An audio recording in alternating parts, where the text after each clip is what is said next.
내가 가진 재능으로 멸종위기 동물을 기억하고 생물 다양성도 알릴 수는 없을까? 이런 생각으로 시작한 게 숨탄 것들 프로젝트였는데요. 우리 고유의 문자인 한글을 활용해서 동물을 그려보면 어떨까 하는 생각이 마침내 작품으로 탄생하게 됐죠.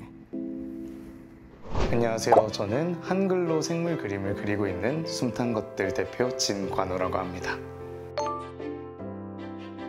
숨탄 것이라는 단어가 숨을 타고난 것이라는 뜻으로 여러 가지 동물을 통칭하는 말이에요. 근데 우리가 동물만 숨을 쉬는 게 아니잖아요. 식물도 있고 미생물도 있고. 그래서 이 숨쉬는 모든 것들을 다루자는 의미에서 들자를 붙여서 숨탄 것들이라는 프로젝트 팀을 만들었습니다.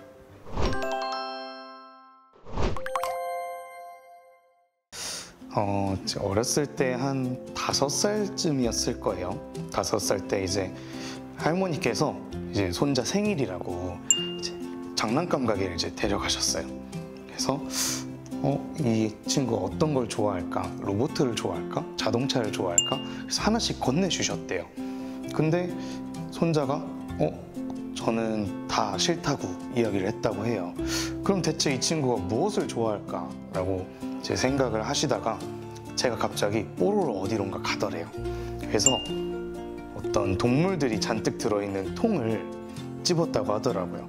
그래서 저는 이게 좋아요 라고 말씀을 드렸다고, 그때부터 뭔가 다양한 친구들을 보면은 괜히 기분이 좋아지고 신나는 자신을 보였던 것 같습니다. 그래서 점점 생명과학 쪽에 관심이 많아지다 보니까 이제는 수의사 쪽을 생각을 해볼까? 라는 생각에서 중학교 때 막 해부 실습 이런 것들도 많이 참여를 했었어요. 근데 참여를 하다 보니까 어느 날 쥐해부를 할 때였는데, 나는 동물을 좋아하는데 왜 내가 칼을 대고 있지? 라는 생각이 드는 거예요. 그래서 내가 이 친구들을 지킬 수 있는 다른 방법이 없을까?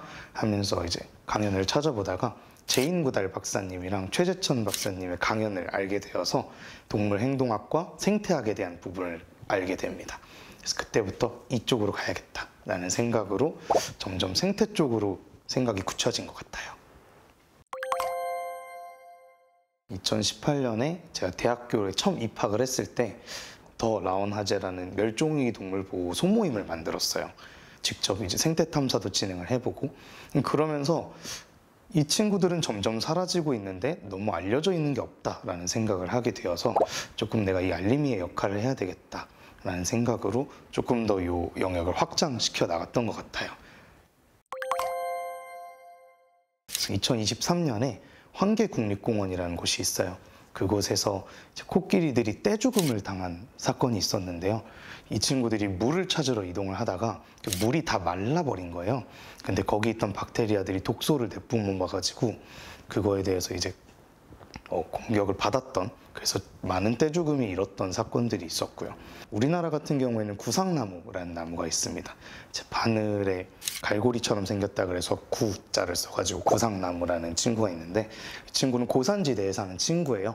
그래서 보통은 한라산이라든지 덕유산 이런 곳에 많이 살고 있는데, 점점 지구온난화가 일어나고 기온이 더워지다 보니까 이 친구들이 살 곳을 찾아서 위로 올라가야 되는데 더 위가 없잖아요.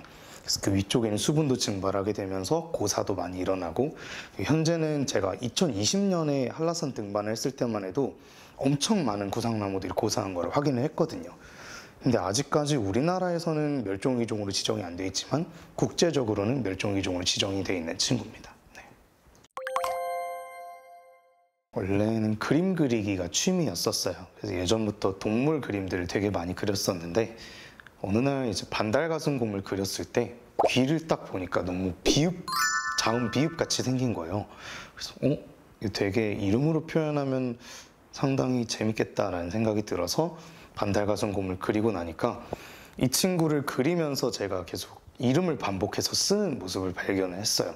반달가슴곰, 반달가슴곰 이러면서 잊고 있는 자신을 발견하면서 이거는 어쩌면 기록이라는 게 하나의 기억으로 만들어질 수도 있겠다라는 생각으로, 그럼 더 많은 동물들을 그림에 담아보자 하는 취지에서 한글 생물 그림을 계속 그리게 된 것 같습니다. 또 마침 이제 반달가슴곰이라는 이 친구가 천연기념물이면서 멸종위기 야생생물로 등재가 되어 있어요.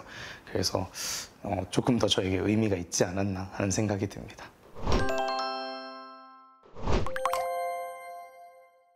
우선 이 친구들을 본격적으로 그리기 전에 자료 조사를 먼저 합니다. 그래서 논문도 찾고 기사도 찾으면서 현재 시의성 있는 이슈들은 뭐가 있는지, 혹은 이 친구들에 대한 상세한 정보들, 또 생태적 특성 이런 것들은 무엇이 있는지를 계속 찾아봐요. 먼저 찾고 자료를 정리한 다음에 여러 사진을 가지고 조합을 해서 가장 예쁘게 나올 수 있는 구도를 찾습니다.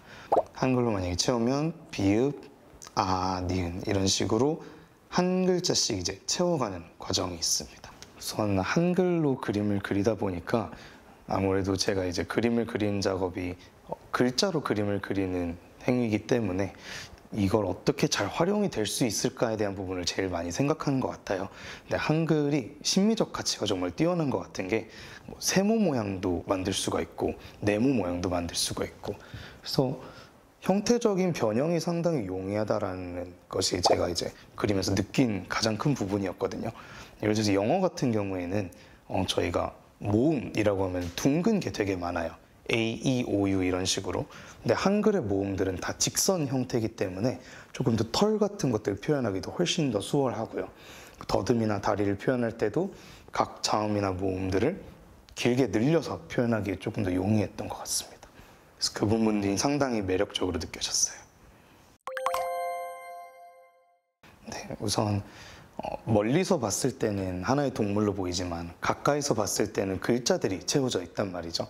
그래서 그 글자를 이제 작성을 할 때 꼭 이름을 띄어서 쓰지 않습니다. 예를 들어서 팔색조라는 친구로 팔색조를 이제 그리게 된다면 8888 색색색색 조조조 이렇게 그리지 않고 팔색조 팔색조 팔색조 이런 식으로 그리거든요.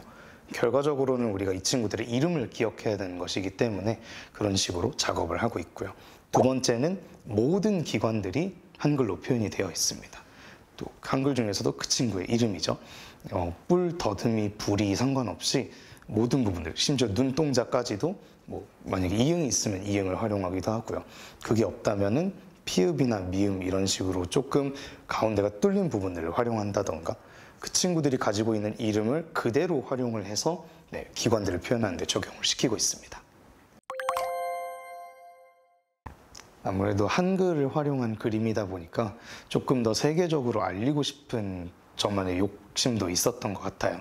그래서 기회가 왔을 때 어떤 친구들을 전시를 하면 좋을까 구상을 해보다가 결국에는 외국인이 한글을 잘 모르는 상황이잖아요. 그러면 자음을 조금 그대로 보여주면서 이 친구로 시작하는 동물이다 라는 거를 조금 명확하게 알려야겠다 싶어서 기역부터 히읗에 대한 동물을 한 마리씩, 그래서 총 14점을 전시를 했었습니다. 그래서 각 자음에 해당하는 그 친구들은 국내 동물도 있지만 해외 동물도 있고요. 그래서 조금 더 풍성한 볼거리를 제공하지 않았나 싶습니다. 히읗 같은 경우에는 혹등고래 친구를 데려왔는데요. 혹등고래는 이제 브리칭이라는 행동을 해요. 그래서 몸에 따개비나 이런 것들이 붙었을 때 떼어내기 위한 작업을 하기도 하고요. 혹은 먼 친구들과 의사소통을 하기 위해서 그런 행동을 하기도 하는데, 사실 고래류 같은 경우에는 우리나라에서 정보 부족이 많이 뜨는 친구입니다. 아무래도 바닷속에 있고 조금 더 넓은 바다에서 이 친구들을 연구를 해야 되다 보니까 해양보호생물로는 지정이 되어 있지만 아직은 멸종위기 종이라고는 명확하게 지정이 되어 있지 않아서 알리고자 하는 취지에서 그림을 그리게 되었습니다. 처음에는 이분들이 한글로 그린지 몰랐었어요. 글자인지 몰랐었는데 제가 옆에서 큐레이팅을 하면서 조금 자세히 보면은 글자들이 보일 거예요 라고 이야기를 드렸었거든요. 그때 이분들이 반응이 이렇게 뭔가 글자나 그림을 통해서 무언가를 지킬 수 있는 메시지를 전달한다는 게 상당히 흥미로웠다고 이야기를 하셨고요. 어쩌면 자기들 직접 집에서 이 그림을 그려보면서 보호에 조금 더 기여를 해보고 싶다라는 이야기도 들었습니다.